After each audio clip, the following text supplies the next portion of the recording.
ओम श्री गणेशाय नमः। श्रीमात्स्य महापुराणे षट्पञ्चाशदधिकशततमोऽध्याय। सूतुवाच। उद्गादीपलवं वास्तु समानशिखरं तथा परीक्षय पूर्ववत् कुर्यात् सतं भोज्रायं विचक्षणा न देवदूरत्सचिव चत्वराना समीपता कारयेद् भवना प्राज्ञो दुःशोकमयं तथा तस्य प्रदेशः चत्वारस्तथोत्तरगुरोग्रतशुभा पृष्ठतः पृष्ठभागस्तु सर्वाग्रत प्रशस्यते अपस्वयो विनाशाय दक्षिणे शीर्षकस्तथा सर्वकामफलो नृणा सम्पूर्णो नाम वामता एवं प्रदेशमालोक्य यत्नेन गृहमारभेत् अत्सावत्सर प्रोक्ते मुहूर्ते शुभलक्षणे रत्नोपरि शिलां कृत्वा सर्वबीज समन्वितां चतुर्ब्राह्मणे स्तंभ कारयित्वा सुपूजितं शुक्लांबरधरं शिल्पी सहितो वेदपारगा सनापितं विन्यस्येत त्वद्सर्वौषधि समन्वितं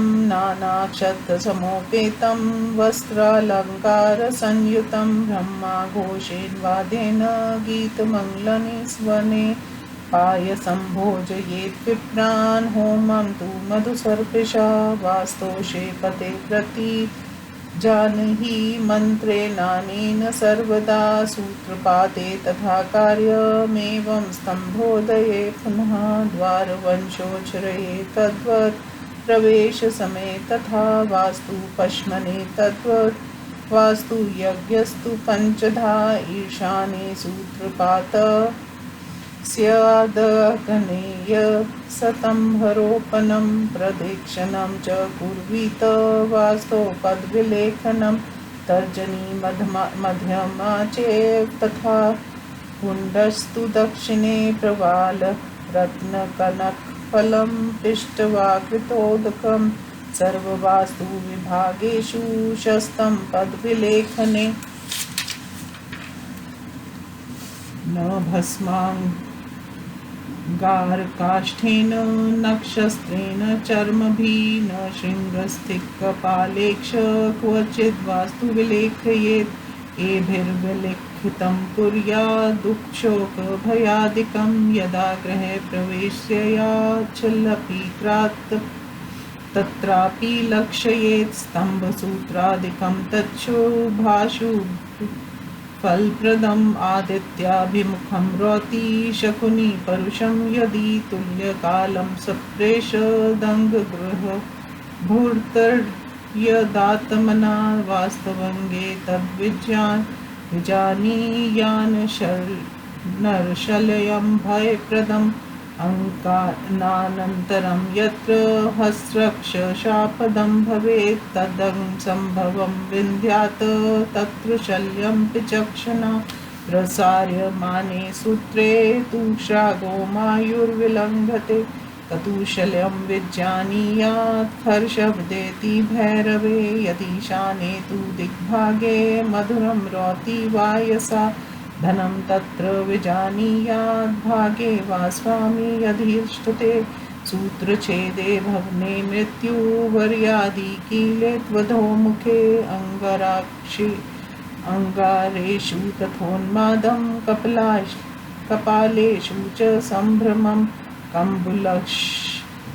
कम्बुशलयेषु जानीयात् कौशल्यं स्त्रीषु वास्तुवित् ग्रहभर्तो गृहस्यापि विनाशशिल्प्य सम्भ्रमे स्तम्भे स्कन्धच्युते कुम्भे शिरोरोगं विनिर्दिशेत् कुम्भापहारे सर्वस्य कुलस्यापि क्षयो भवेत् मृत्युस्थानच्युते कुम्भे भग्ने बन्धविदुर्भता करसंख्या विनाशे तु नाशं गृहपते विर्दु बीजौषधिवहीने तु भूतेभ्यो भयमादिशेत् तथा प्रदक्षिणानन्यान् यसेत् सत्तम्भान् विचक्षणा यस्माद्भयङ्करा निर्णयोजिताः प्रदक्षिणं रक्षां कुर्वीति यत्नेन स्तम्भोपद्रवनाशिनीं तथा फलवतीं शाखां स्तम्भोपरि निवेशयेत् प्रागुदः प्रवनं कुर्याद् तु न कारयेत् स्तम्भं वा भवनं वापि द्वारं वासगृहं तथा बिडुमूले कुलनाशस्यान् च संवर्धयेद् गृहम् यदि संवर्धयेद्गेहं सर्वदिक्षु विवर्धयेत् पूर्वेण वदितं वास्तु कुर्याद्वैराणि सर्वदा दक्षिणे वर्धितं स्वास्तु मृत्यवे स्यान् संशया पश्चाद्विवर्धयं यद् वास्तु तदर्थक्षयकारकं वर्धापितं तथा सौम्ये बहुसन्तापकारकम् आग्ने यत्र वृद्धि स्यात् तद् गिन्भयदं भवेत् वधितं राक्षसे कोणे शिशुक्षयकरं भवेत् वर्धापितं तु वायव्ये वातव्याधिकी दीप्रकोपकृत ईशायान्मन्हानि स्याद्वास्तो संवर्धते सदा ईशाने देवतागारं तथा शान्तिगृहं भवेत् महानसं तथा गम्ये तत्पार्श्वे चोत्तरे जलं गृहस्योपस्करं सर्वं नैक्षृत्ये स्थापयेत् पुधा बन्धस्थान् बहिः कुर्यात् स्नानमण्डपमेव च धन्धान्य च वायवे कर्मशालां ततो बहिः एवं वास्तु विशेषस्यात् गृहे भर्तुः शुभावः।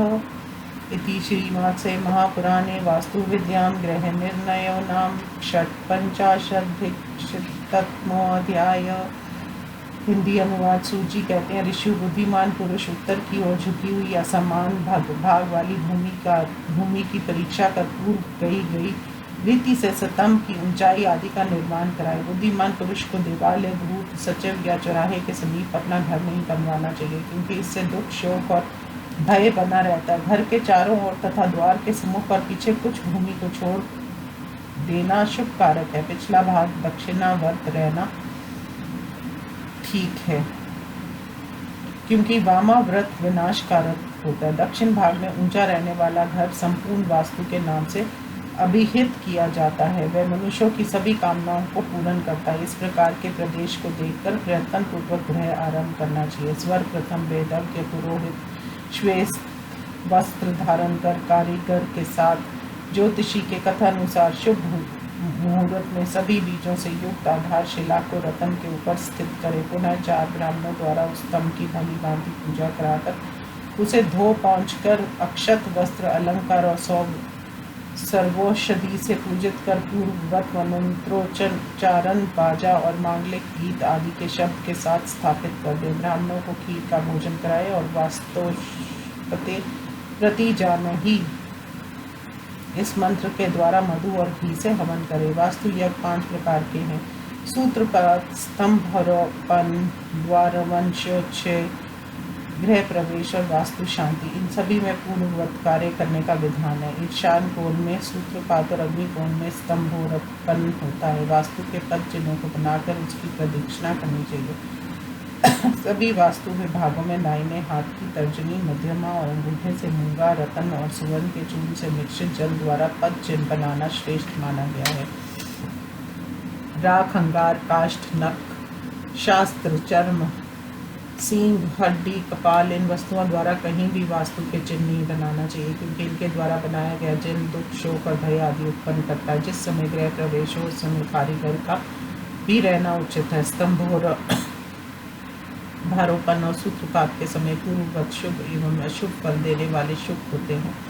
यदि ऐसे अवसरों पर कोई पक्षी सूर्य की ओर मुख कर कठोर वाणी बोलता है या उस समय गृहपति अपने शरीर के किसी अंग पर हाथ रखता है तो समझ लेना चाहिए कि वास्तु के उसी पर भय प्रदान करने वाली मनुष्य की हड्डी पड़ी हुई है। सूत्र अंकित कर देने बाद यदि गृहपति अपने किसी अंग का स्पर्श करता है तो वास्तु की उसी अंग में हाथी, अक्ष तथा कुत्ते की हड्डियां। ऐसा बुद्धिमान पुरुष को समझ लेना चाहिए। सूत्र को फैलाते समय उसे श्रृंगाल या कुत्ता लांग जाता है और गद का अत्यंत भयंकर चीत्कार करता है तो तो ठीक उस स्थान पर हड्डी जाननी चाहिए। यदि सूत्रपात के समय ईशान कोण में कौवा मीठे स्वर से बोलता है तो वास्तु के उस भाग में यहाँ या जहाँ गृहपति खड़ा है वहाँ धन है, ऐसा जानना चाहिए। सूत्रपात के समय यदि सूत्र टूट जाता है तो गृहपति की मृत्यु हो जाती है। वास्तु वेता को ऐसा समझना चाहिए कि कील के नीचे की ओर झुक जाने पर, व्याधि अंगार दिखाई पड़ने पर, उन्माद, कपाल दीख पड़ने पर, भय और शंका, घोंघे की हड्डी मिलने पर, लांगनाओं में व्यभिचार की संभावना रहती है। भवन निर्माण के समय कारीगर के पागल हो जाने पर गृहपति और घर का विनाश हो जाता है। स्थापित किए हुए स्तंभ या कुंभ के कंधे पर गिर जाने से गृहपति की सिर में रोग होता है तथा कलश की चोरी हो जाने पर समूचे कुल का विनाश हो जाता है। कुंभ के अपने स्थान से च्युत हो जाने पर गृह स्वामी की मृत्यु होती है तथा फूट जाने पर वह बंधन में पड़ता है। ऐसे पंडितों ने कहा है। ग्रहारंभ के समय हाथों की परिमाण संख्या नष्ट हो जाने पर गृहपति का नाश समझना चाहिए। बीज और औषधियों से विहीन होने पर भूतों से भय होता है। अंत विचारवान परुष प्रदीक्षण क्रम से अन्य स्तंभों की स्थापना करें, क्योंकि प्रदीक्षण क्रम के बिना स्थापित किए गए स्तंभ मनुष्यों के लिए भयदायक होते हैं। स्तंभ के उपद्रवों का विनाश करने वाली रक्षा विधि भी यत्नपूर्वक संपन्न करनी चाहिए। इसके लिए स्तंभ के ऊपर फलों से युक्त वृक्ष की शाखा डाल देनी चाहिए। स्तंभ उत्तर या पूर्व की ओर ढालू होना चाहिए, अस्पष्ट दिशा में नहीं कराना चाहिए। इस प्रकार बात का ध्यान भवन, स्तंभ, निवास गृह तथा द्वार निर्माण के समय भी स्थापन रखना चाहिए, क्योंकि दिशा की अस्पता से कुल का नाश हो जाता है। घर के किसी अंश को पिंड से आगे नहीं बढ़ना चाहिए। यदि बढ़ाना है तो सभी दिशाओं में बढ़ावे। पूर्व दिशा में बढ़ाया गया वास्तु सर्वदा वैर पैदा करता है। दक्षिण दिशा की ओर बढ़ाया हुआ वास्तु मृत्युकारी होता है, इसमें संदेह नहीं है। जो वास्तु पश्चिम की ओर बढ़ाया जाता है वह धन्य क्षयकारी होता है तथा उत्तर की ओर बढ़ाया हुआ दुख एवं संताप की वृद्धि करता है। जहाँ अग्नि कोण में वृद्धि होती है वहाँ वह अग्नि का भय देने वाला नैऋत्य कोण बढ़ाने पर शिशुओं का विनाशक, वायव्य कोण में बढ़ाने पर वात, व्याधि उत्पादक, ईशान कोण में बढ़ाने पर अन्न के लिए हानिकारक होता है। ग्रह के ईशान कोण में देवता का स्थान और शांति ग्रह, अग्नि कोण में रसोई घर और उसके बगल में उत्तर दिशा में जल स्थान होना चाहिए। बुद्धिमान पुरुष सभी घरेलू सामग्रियों को नैऋत्य कोण में करें। पशु आदि के बांधने का स्थान और स्नानागार ग्रह के बाहर बनाएं।